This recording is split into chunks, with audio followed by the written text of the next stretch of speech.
Perfect. Thank you very much, Dan, for being here today with me on this episode. We are going to talk about Dan, the consultant, red painting. You are a very particular entrepreneur in terms of outdoors, in terms of how do you play with the summit, how do you play with the horse metaphors. If you want to tell your story, and I'll give you the floor so that you can tell everyone who Dan is. Yeah, thanks. And first of all, I appreciate the opportunity to be on and have the conversation. So excited to be here. If you look at my history, I spent a lot of time in traditional chief learning officer roles, talent development roles within the corporate world, and built a lot of programs to try to develop leaders, to have teams perform at a higher level, and actually won awards from Chief Learning Officer magazine and from Brandon Hall. But what I started to find was people went back to the same behaviors. We didn't get the outcomes we were looking for within those programs that were developed in a traditional way. And as I was doing these roles and building the programs, I was also doing activities with my son in the Boy Scouts, so doing outdoor adventures. We got into rock climbing, we got into paddling rivers. And we started to see that teams coming together in that environment really had to leverage on building relationships, building trust, being vulnerable with each other, having better communications, and collectively they performed at a higher level. You saw high impact teams develop out of these teams that are out in the outdoors. And so we started asking the question, if that happens in that environment, why can't that translate into the corporate world?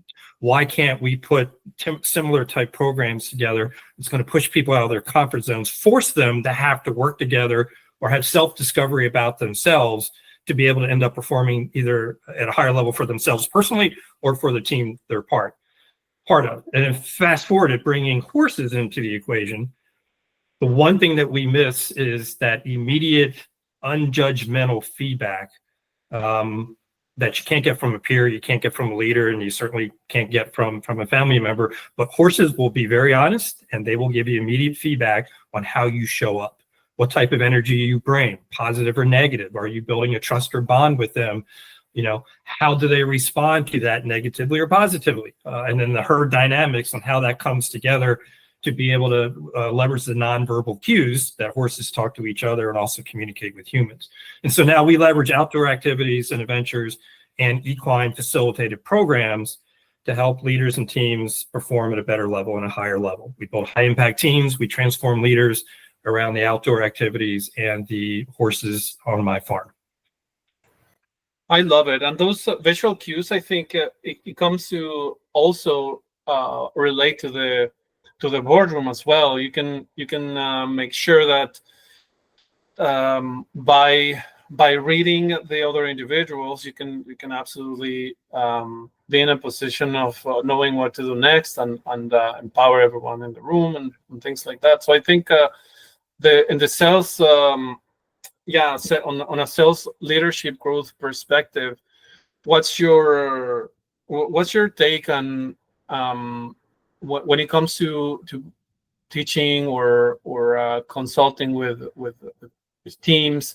Where do you have your or in which stage you do the discoveries, or how does the process work on your perspective? Yeah, a lot of the discovery is early in the conversations with clients that I work with to really truly understand where are they, where are they at the moment, what's getting in the way, what are the barriers. We typically take a three-legged stool approach and look at people, process, and tools. Because I can address the mindset and people side of it, but if we have broken processes or outdated processes, or if we don't have the right tools in place, we're not going to get that performance improvement piece. So there's a lot of discovery up front to really understand what's the barriers to success. And then once we have that, then we can customize and build a program that's going to be the most effective and truly understand what type of environment do we need to put them in to get them out of their comfort zone, to maybe leverage the three-legged stool during that program for them to really get the behavioral shift and to develop and grow personally and professionally.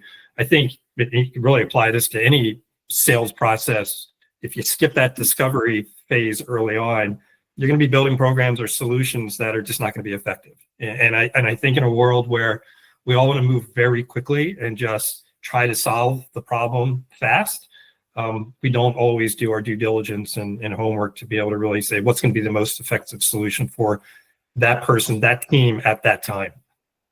Yeah, and that, I think you nailed it in a way that it comes to listening, probably in an 80% rate, and that listening, active listening, it will allow you to recommend what are the next things, like you said, not just jumping in and you need this, you need that, whatever. So obviously we need to know about all the KPIs, but at the same time we need to listen exactly what's the entire process in order for you as an expert to be able to recommend all this. This is something that you need to look at on your delivery process.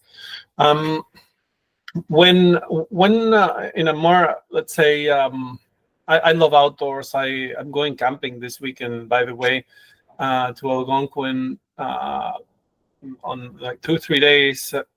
I see on your website you have tents and you have summits and you have outdoors and things like that. So how do you relate that that entrepreneur that loves the outdoors, and what are the learnings that you can provide in terms of escaping a little bit the normal life and going and exploring the world? Yeah, it's a great question, and there's a couple, I would say more than a couple, but the key takeaways from those experiences that can really help any of us grow. First, as far as getting away, the opportunity to be in the present moment, to be just focused on whatever is that activity you're doing at that time. If it's camping, if it's rock climbing, if it's paddling a river, if you're riding a horse, you're not thinking about the future or the past. You're thinking about what is happening in that moment. And that is what we most commonly miss in our lives and in the business world, is we're already thinking about 2026 and it's planning season and what's the budget's going to look like, but we're not looking at what we're doing today. So I think that one's really important. The second one is the opportunity to push ourselves out of our comfort zones. That's where you grow. You don't grow when you're in a place that is quite comfortable, that you do every day. So choose those activities. You going camping. I camped for years, and so that's not necessarily out of my comfort zone, but I went camping by myself in the woods one time. And that was scary. I've never been by myself. You always have a team of people around you. Look for those opportunities to push yourself out of your comfort zone. And then, get a mindset of eyes wide open. I mean, listen to smell, listen to the sounds you hear, open your eyes to the beauty that's around you. It is going to cleanse the soul. It is a detox to be able to get you to manage the stress and what you need to do moving forward. And if you're with a group of people, well, it's your opportunity to be vulnerable. What scares you? What's holding you back? What are you afraid of on this camping trip? How you communicate. You mentioned listening. Are you listening to each other? Are you helping each other? Are you just helping yourself? We talk commonly in climbing. You can only climb as fast as your weakest or slowest climber. And so you have to get there as a team. You can do that in the outdoors.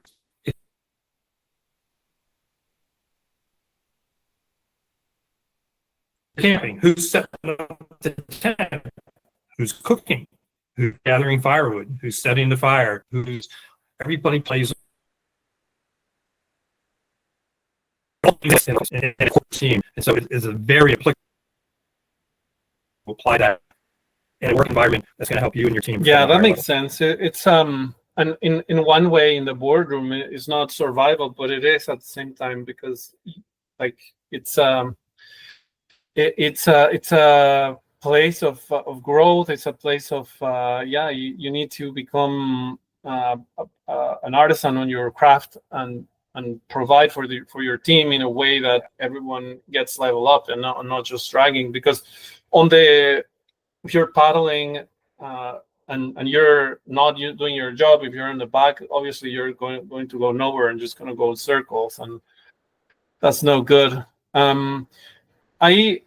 How do you go about acquiring clients yourself, Dan? One way, obviously, it's which I really like, is the the recommendations, right? Like when you get recommended, and that speaks very well for a company, because people like someone growing business by getting a recommendation. It speaks of good trust, of leverage, of expertise. So how do you go about getting new clients? How do you go about getting people to help?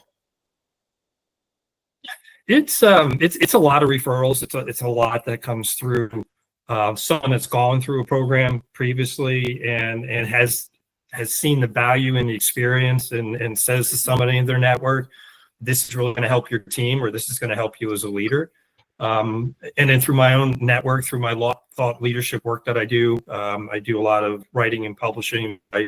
On social media, connecting the dynamics of a herd to a sales team or a corporate team, or paddling a river, and what does that mean to a team in the boardroom. So and that gets a lot of interest from folks. One of the biggest challenges I have with the type of work that we do at Red Pain Consulting is seeing is believing. To experience it, people go, okay, I get it. I see how this is different than traditional development programs. I see the impact. I've had people, after spending time with the horses, call me up and said, it changed my life. That 4 hours with a horse in the arena and going through the activities was so powerful and impacting. I've got to put my team through it. I got to have others do it. Going to a CEO and said, once your direct report to spend time with my horses a day, I get some skeptical looks like, I'm sorry, you want to do what?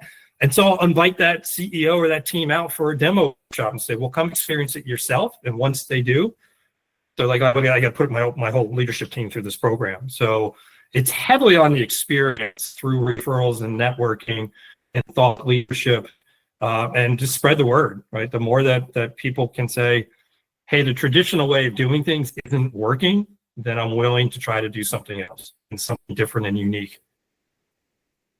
That's very powerful. So there's nothing in the market like what you have done. That's super interesting. Like there's nothing out there.